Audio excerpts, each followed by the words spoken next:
محنتوں کے ساتھ اس منزل پہ پہنچے، تو آج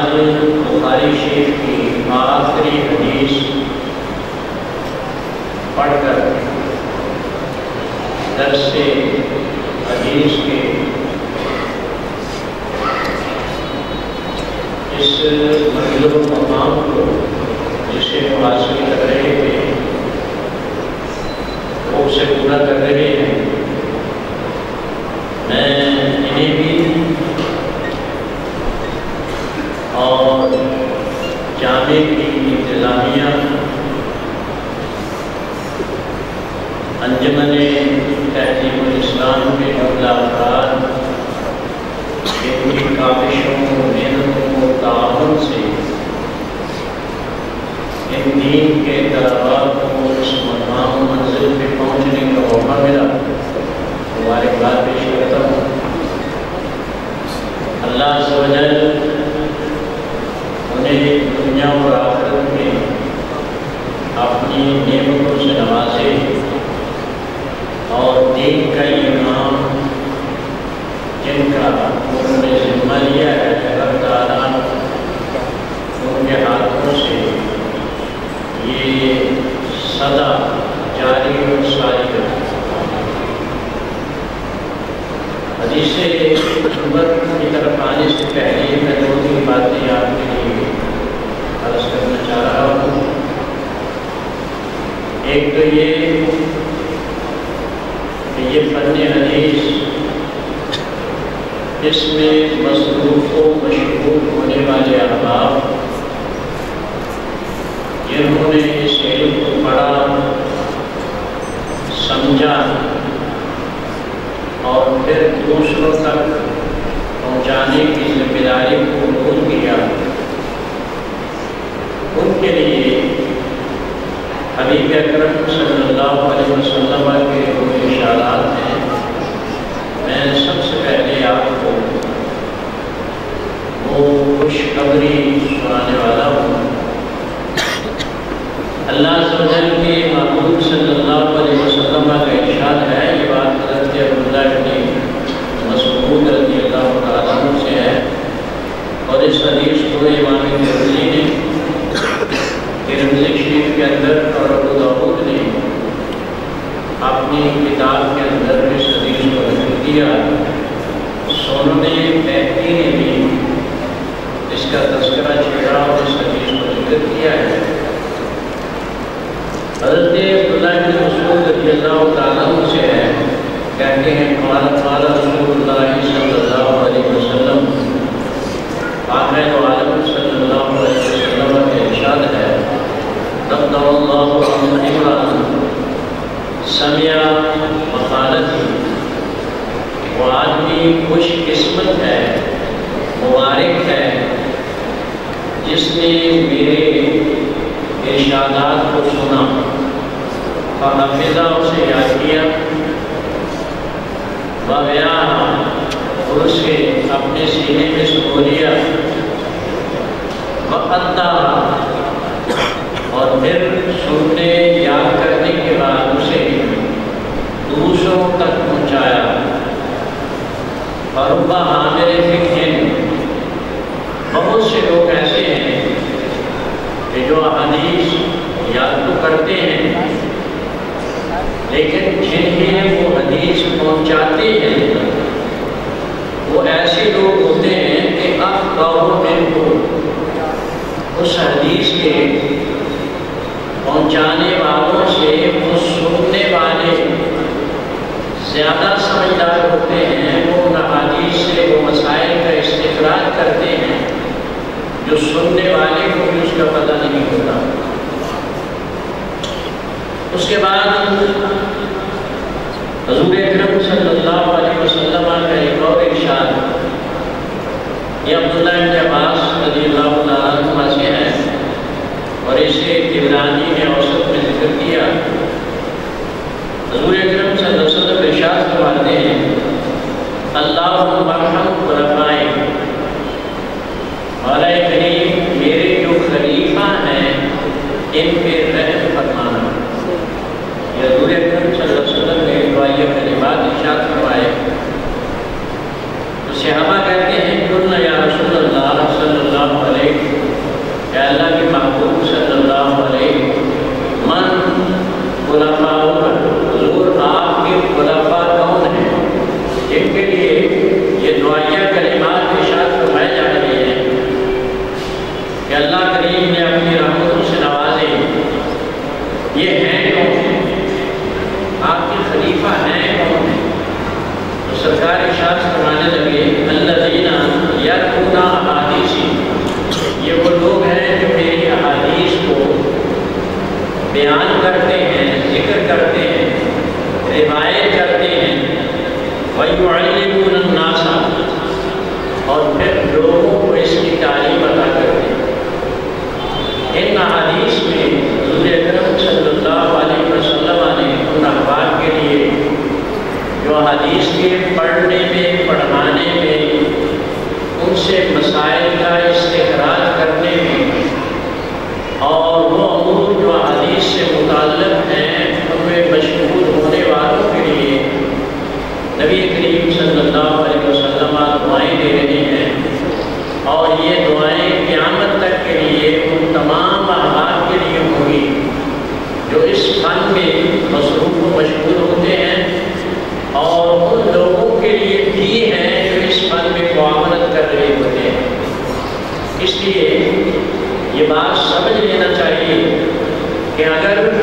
کوئی دنیاوی منفعت بھی ہمیں ان علوم کے حاصل کرنے سے حاصل نہ ہو تو بھی یہ بات پیش نظر رکھیں، سرکار کی خاص نظر کرم ہے ان لوگوں پہ جو اس فن کے حصول میں مشغول ہوتے ہیں اور پھر انہیں آگے پہنچانے کی کوشش کرتے ہیں۔ تو یہ الحمدللہ یہ طلباء جو آج آپ کے سامنے یہاں بیٹھے ہیں، انہوں نے احادیث طیبات کے خاص کر وہ کتابیں جو صحاح ستہ کہلاتی ہیں ان کی تکمیل کی ہے، اور آج وہ آخری حدیث پر پڑھ کر اسے پورا کر رہے ہیں۔ اب آئیے میں حدیث طیبات کے بارے میں چند گزارشات کرتا ہوں۔ سب سے پہلی بات، یہ بخاری شریف جسے ہم بخاری شریف کہتے یاد کرتے ہیں، اس کا اصل نام الجامع الصحیح المسند المختصر من امور رسول اللہ صلی اللہ علیہ وسلم، امام بخاری علیہ الرحمہ نے اس کتاب کا نام یہ رکھا ہے جس کا میں نے تذکرہ کیا، الجامع الصحیح المسند المختصر من امور رسول اللہ صلی اللہ علیہ وسلم، اور ہم اسے عام طور پہ بخاری شریف کہہ دیتے ہیں۔ ایک بات ذہن میں رکھیں کہ امام بخاری علیہ الرحمہ نے بڑی کاوشوں، بڑی محنتوں کے ساتھ اس کتاب کو بڑی جانشانی اور بڑی محبت کے ساتھ اس کی احادیث کو جمع کیا ہے۔ آپ نے تقریباً 6 لاکھ احادیث سے 6 لاکھ احادیث صحیحہ سے 1 لاکھ احادیث کا پہلے انتخاب کیا، اور پھر ان میں سے جن احادیث کو بخاری شریف میں جمع کیا ہے ان کی تعداد 7397 ہے۔ یہ وہ حدیث ہیں جسے آپ نے بخاری کی دونوں جلدوں میں، جلد اول اور دوم میں جمع کیا ہے، اور آپ نے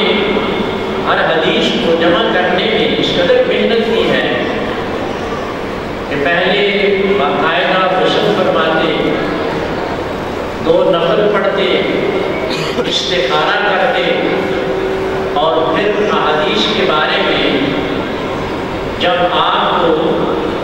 بارگاہ مصطفی سے اشارہ ملتا تو پھر سیدنا امام بخاری علیہ الرحمہ اس حدیث کو اپنے اس مسودے کے اندر لکھا کرتے تھے، اور آپ نے یہ بات پیش نظر رہے۔ میں ابھی امام بخاری علیہ الرحمہ کے حالات زندگی میں مختصر سے آپ کو یہ عرض کروں گا۔ آپ نے ایک خواب دیکھا، اور خواب یہ تھا کہ میں بارگاہ مصطفی صلی اللہ علیہ وسلم میں حاضر ہوں، سرکار جلوہ گر ہیں، اور میں آقا عالم صلی اللہ علیہ وسلم کے جسد انور سے مکھیاں دور کر رہا ہوں۔ خواب دیکھ کر پریشان ہوئے کہ نبی کریم رسول رحیم صلی اللہ علیہ وسلم کی ذات عالیہ پہ حضور کے جسم انور پہ تو کبھی کوئی مکھی بیٹھی ہی نہیں تھی۔ مکھی ہمیشہ کسی ایسی چیز میں بیٹھتی ہے جس سے کوئی اچھی سمیل نہ آئے، اور سرکار کے جسم انور سے وہ خوشبوئیں مہکتی تھی، اور صحابہ بلکہ یہ کہتے ہیں جب کبھی آقا عالم صلی اللہ علیہ وسلم اٹھ کے کہیں تشریف لے جاتے اور ہم سرکار کی تلاش میں نکل کھڑے ہوتے تو ہمیں ڈھونڈنا مشکل نہیں ہوتا تھا، اس لیے کہ جن گاموں سے مصطفیٰ کا گزر ہوتا وہاں خوشبو پھیلی ہوتی۔ پھر مکھی کا بیٹھنا اور اسے دور کرنا یہ پریشان کن بات تھی۔ آپ نے اس کی تعبیر معلوم کروائی میں سے رضی اللہ تعالیٰ عنہ سے سید المبترین کہلاتے ہیں، تو آپ نے اس کی تعبیر فرمائی کہ جس شخص نے یہ خواب دیکھا ہے، اگر یہ خواب اس کا واقعی درست ہے، اس بندے کو رب تعالیٰ یہ توفیق عطا کرے گا کہ احادیث میں جس قدر غلط روایات شامل ہو چکی ہیں وہ بندہ اس کی تدبیر کرے گا، اسے پاک و صاف کر کے وہ لوگوں کے سامنے لائیں گے، اسے یہ شرط ملے گا۔ چنانچہ یہ بھی ہوا کہ سیدنا امام بخاری علیہ الرحمہ نے پہلے 6 لاکھ اس کے بعد 1 لاکھ احادیث سے اس طرح سے اس کا استخراج کیا ہے، اس طرح سے لکھا ہے کہ باقاعدہ غسل کرتے، نوافل پڑھتے، استخارہ کرتے، اور پھر جب اشارہ ملتا اس حدیث کو آپ جمع کرتے۔ پورے سیدنا امام بخاری علیہ الرحمہ نے اس کتاب کو جمع کرنے کے لیے آپ نے 1 نہیں 2 نہیں بلکہ کئی سال صرف کیے ہیں، اور پھر جا کر تقریباً 16 سال کا عرصہ آپ نے لگایا ہے ان احادیث کو کلیکٹ کرنے میں، جمع کرنے میں، اور پھر یہ کتاب ہمارے سامنے ہے۔ اس کتاب کو یہ شرف حاصل ہے، جب یہ سامنے ابھی کتاب نہیں آئی تھی تو سب سے پہلی کتاب کتابی شکل میں، ضخیم شکل میں جو ہمارے سامنے آئی وہ سیدنا امام مالک علیہ الرحمہ کا موطا شریف تھا، آپ کی وہ کتاب تھی، اور سیدنا امام شافعی علیہ الرحمہ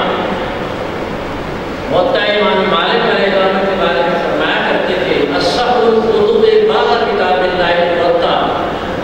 تمام کتابوں میں سب سے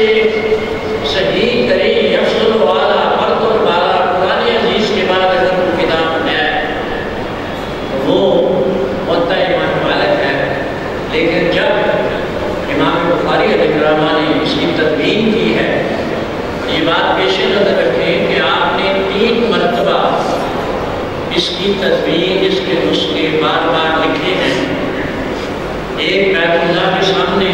بیت اللہ کے سائے میں بیٹھ کے اس کے ابواب کی، اس کے جو باب بندے ہیں وہ بھی قوت خضرا کے سائے کے نیچے بیٹھ کے سیدنا امام بخاری رحمہ اللہ نے لکھے. بڑی انتہائی برکتوں والی کتاب. اور آپ دیکھیں گے، پڑھیں گے کہ بزرگان دین، بہت سے بزرگ کاملین، بڑے کامل و فاضل حضرات اپنے وصال کے وقت اس کتاب کو اپنے سینے پہ رکھے ہوتے تھے اور وہ دعا کرتے تھے کہ مولا کریم اس کتاب کے صدقے سے ہمارا خاتمہ بالایمان کر. یہ اس کتاب کو شرف حاصل ہے. سیدنا امام بخاری علیہ الرحمہ، ان کے بارے میں چند ایک کلمات درج کر دوں. آپ 13 شوال سن 194 ہجری میں پیدا ہوئے اور آپ کے والد گرامی، آپ کا نام محمد ہے، ابو عبداللہ آپ کی کنیت ہے، اور آپ کے والد گرامی اسماعیل ہیں، اور قبیلہ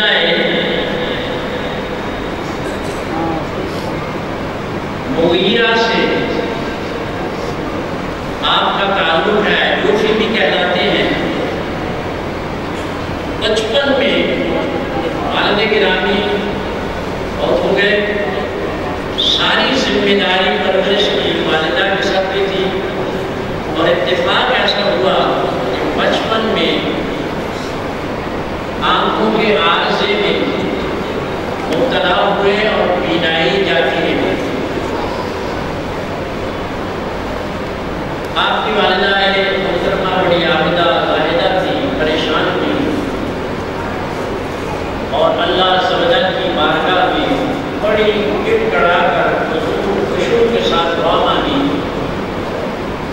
رب کائنات کسی آدمی کی خلوص سے مانگی ہوئی دعا کو بھی رد نہیں کرتا. خواب میں سیدنا ابراہیم خلیل اللہ علیہ السلام آپ ملے اور والدہ محترمہ کو خوشخبری دی کہ رب تعالیٰ تمہارے بیٹے کی بینائی کو، اللہ کریم نے تمہارے بیٹے کی بینائی کو لوٹا دیا ہے. اور جب آپ صبح بیدار ہوئی تو آپ نے دیکھا کہ بیٹے کی بینائی لوٹ چکی تھی. اور پھر اللہ عز و جل نے ان سے یہ کام کیا. خالق کائنات نے آپ کو جس حافظے سے نوازا تھا، جن کمالات سے آپ کو نوازا گیا تھا، اس کی ایک جھلک آپ اس سے اندازہ کریں. علماء محدثین آزمانے کے لیے آپ کے لیے آتے کہ آپ کو حدیث کی صحت کس حد تک ہے. 10-15 آدمی کھڑے ہو جاتے، ہر آدمی علیحدہ علیحدہ کوئی نہ کوئی حدیث پڑھتا، کبھی اس کی سند میں اختلاف کر دیتا، کبھی اس کے متن میں اختلاف کر دیتا، کوئی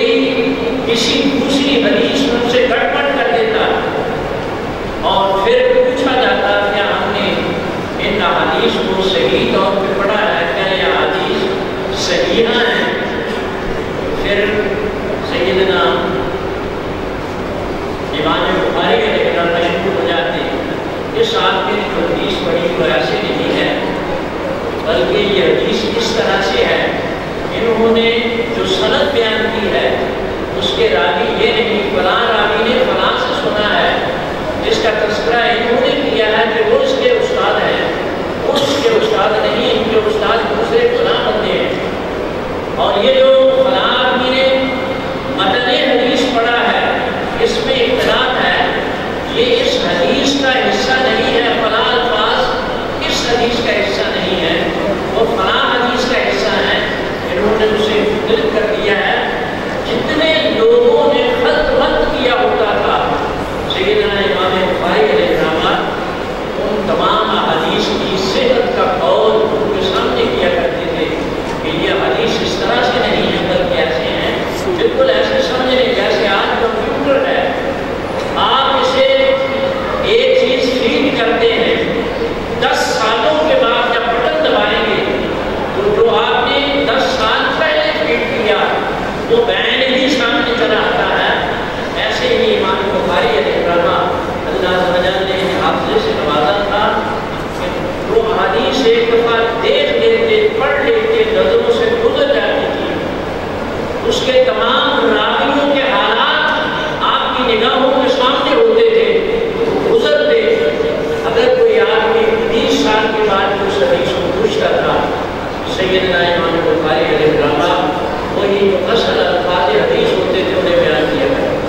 یہ خالق کائنات نے آپ کے ذریعے سے ہمیں ایک بہت بڑی نعمت عطا کی، آپ امیر المومنین فی الحدیث کہلاتے ہیں۔